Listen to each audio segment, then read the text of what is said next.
Viva comrades, viva! Viva! Viva comrades, viva! Viva! Viva the people of Kenya, viva! Viva! Viva to the young people of Kibra, viva! Viva! Viva to the young people of Kayole, viva! Viva! Viva to the young people of Dandora. Welcome back to Radido TV, your number one source for deep dives into Kenyan celebrity controversies, political scandals, and unexpected twists in pop culture. Today's expose takes us into the rise, fall, and strange disappearance of a once-loved Gen Z figure, Kasmuel McOure. A youth leader who once carried the hopes and pain of a generation, only to be branded a traitor. This is the story of how Kasmuel went from frontline protester to public enemy, and where he is now after Kenya's Gen Z publicly disowned him. Buckle up, because this story has everything: a betrayal, politics, silence, and a disappearance wrapped in mystery. Who is Kasmuel McOure? Kasmuel McOure wasn't just a name trending on Kenyan Twitter, he was the face of a revolution. A young, eloquent, passionate youth leader who rose to prominence during the July 2024 finance bill protests, when Gen Z took over the streets to demand better governance, transparency, and an end to economic exploitation. My name is Kasmuel McOure. I'm many things, man.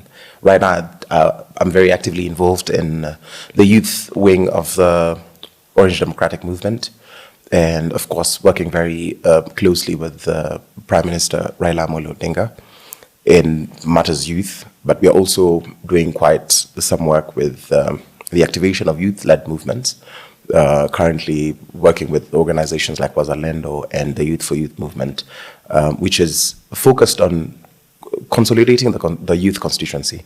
While other youth leaders were rising too, Kasmuel stood out.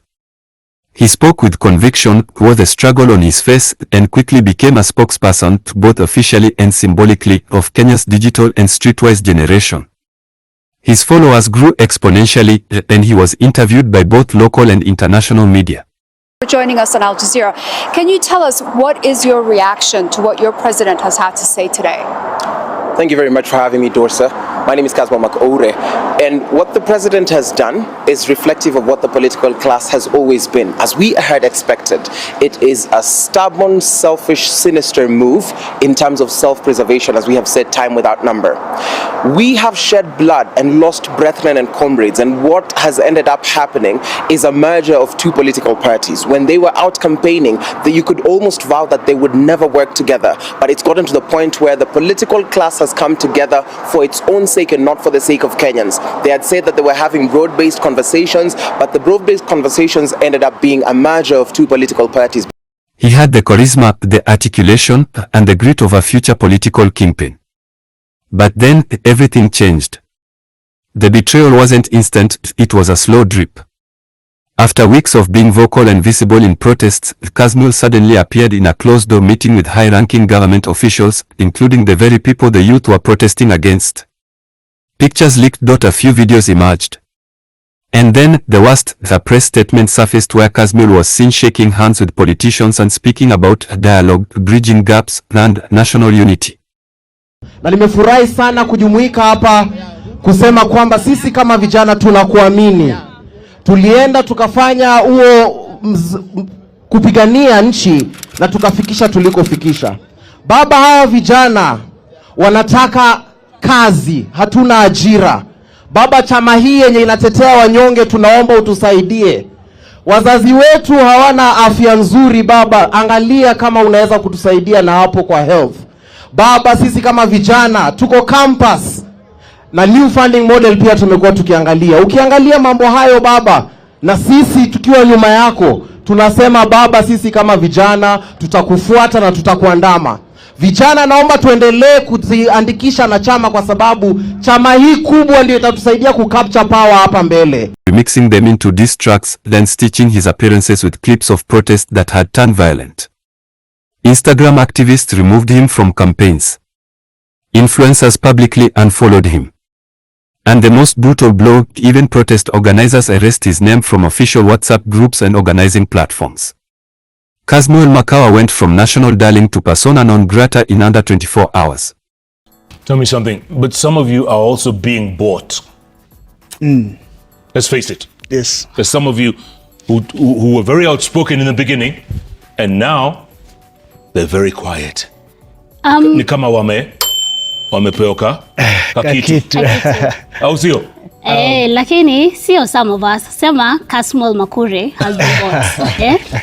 And I think from the very beginning, Kasmuel said sometimes his mental state is a bit unstable and he's not grounded in a movement like I am. He's not grounded ideologically. So for many Kenyans, it wasn't very surprising. And look at us. Samuel is gone. Today we have Reverend. So the leaders will continue coming up over and over again, because this is a struggle that is informed by our lived realities, by the things that we are facing as young people, that we cannot afford to be quiet. And it's unfortunate that they got Kasmuel. Yeah. He will regret it without a shadow of doubt. After the backlash, Kasmuel tried to defend himself in a Facebook live session. But instead of owning up or giving clarity, he delivered a long-winded speech about national cohesion, youth participation in policy, and strategic inclusion. The comment section was brutal. People spammed him with snake emojis, screenshots of his protest days, and hashtags like #Kasmuel the sellout. Any money? Yes. I have received some money from some of these people that I have met. Okay. And even I have received money from Kenyans. There are people who keep on telling me I'm doing such a great job, and these people who've decided to fuel my car. Occasionally someone gives you a 10 Ngugi, 20 Ngugi. That's totally fine. Yes, that I have received. Yes. So when you look at the future, what do you have to tell those who are saying, and they are really saying that you're a sellout, and that's the tag that is hanging on your head right now? For me, I was called a clout chaser. I was called a government project. Do you think I care for the labels that they give me? The label does not matter. If I organize to take political power, I'll take political power. And I do not, a revolution is not a popularity contest.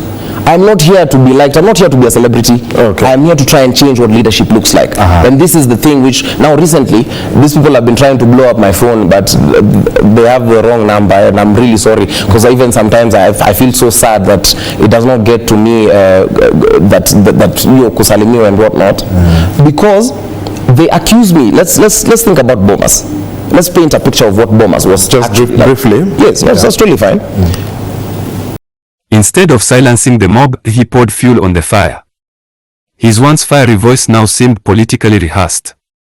His tone had shifted, no longer angry and no longer revolutionary.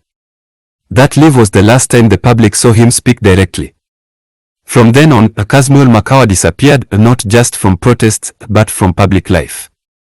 Ever since his disappearance from social media and activism, Kenyans have been asking, where is Kasmuel?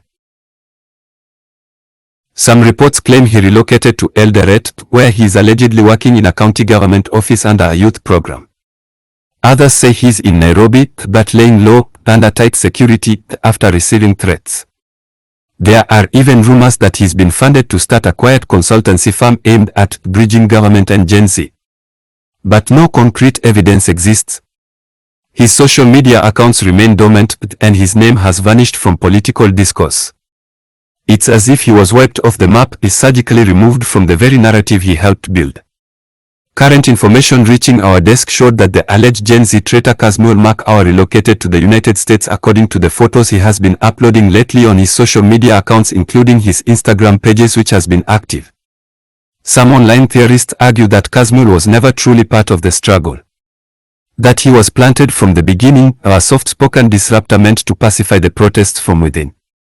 Conspiracies abound, screenshots of him meeting non-political operatives before the protests, mysterious Mesa transactions, and questionable contracts. While none of this has been proven, the suspicion has lingered.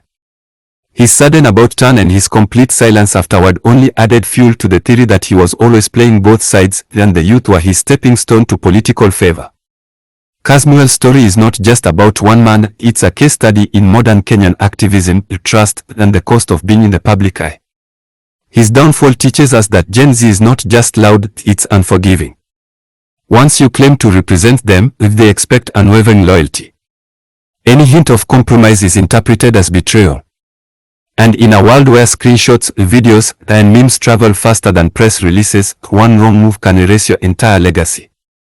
Kasmuel didn't just lose a movement, he lost a generation's trust.